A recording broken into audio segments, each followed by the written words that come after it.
സംസ്ഥാനത്തിന്റെ പേര് കേരള എന്നതു മാറ്റി കേരളം എന്നാക്കുന്നതിൽ പ്രധാനമന്ത്രിയുടെ പിന്തുണ തേടി ബി.ജെ.പി. സംസ്ഥാന അധ്യക്ഷൻ രാജീവ് ചന്ദ്രശേഖർ. ഇക്കാര്യം ആവശ്യപ്പെട്ട് പ്രധാനമന്ത്രിക്ക് അദ്ദേഹം കത്തയച്ചു. സംസ്ഥാനത്തിന്റെ പേര് കേരളം എന്നാക്കുന്നതിനായി 2024 ജൂണിൽ കേരള നിയമസഭ പാസാക്കിയ പ്രമേയത്തെ ബി.ജെ.പി. അനുകൂലിക്കുന്നതായും രാജീവ് ചന്ദ്രശേഖർ കത്തിൽ പറഞ്ഞു. ഇക്കാര്യം മുഖ്യമന്ത്രി പിണറായി വിജയനെ കത്തിലൂടെ അറിയിച്ചതായും അദ്ദേഹം പറഞ്ഞു.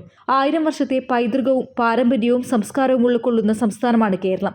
കേരളത്തിന്റെ പാരമ്പര്യവും ഭാഷാ സംസ്കാരവും സംരക്ഷിക്കുന്ന നയമാണ് ബി.ജെ.പിക്കുള്ളത്.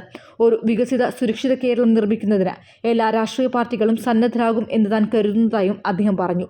മതാടിസ്ഥാനത്തിൽ കൂടുതൽ ജില്ലകൾ വേണമെന്ന് പറയുന്ന പ്രവണതകൾക്കെതിരെ നിന്നുകൊണ്ട് മലയാളിയുടെ ഭാവിയും അഭിവൃദ്ധിയും ഉറപ്പാക്കണമെന്നും രാജീവ് ചന്ദ്രശേഖർ കത്തിലൂടെ ആവശ്യപ്പെട്ടു.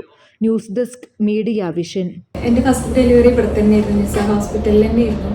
അതൊരു 6 വർഷം മുന്നേ.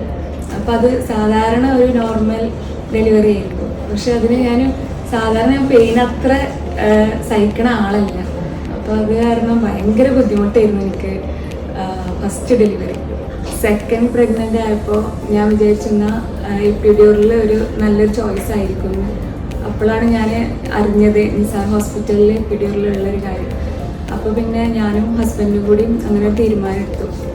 ഞാൻ എടുത്ത തീരുമാനം വളരെ കറക്റ്റായിരുന്നു എന്ന് എനിക്ക് പിന്നെ എൻ്റെ ഡെലിവറി കഴിഞ്ഞപ്പോൾ തോന്നി. കാരണം ഞാൻ ഒന്നും അറിഞ്ഞില്ല. ആദ്യത്തെ എൻ്റെ ഡെലിവറി ഞാൻ ഒരുപാട് പെയിന് സഹിച്ചിരുന്നു. പക്ഷെ ഇപ്പോഴത്തെ എൻ്റെ ഡെലിവറി ഞാൻ ഒന്നും അറിഞ്ഞിട്ടുണ്ടായിരുന്നില്ല. പിന്നെ ഇവിടുത്തെ സ്റ്റാഫുകളായാലും ഡോക്ടേഴ്സ് ആയാലും, എൻ്റെ ഡെലിവറി എടുത്തത് ശ്രുതി ഡോക്ടറായിരുന്നു. ശ്രുതി ഡോക്ടർ ഒരുപാട് നന്നായിട്ട് കോപ്പറേറ്റ് ചെയ്തിരുന്നു എന്നോട്. എന്നെ പോലെ തീരെ പെയിന് സഹിക്കാൻ പറ്റാത്ത ആൾക്കാരാണെന്നുണ്ടെങ്കിൽ എപ്പിഡ്യൂറലാണ് അവർക്ക് ഏറ്റവും നല്ല ചോയ്സ്.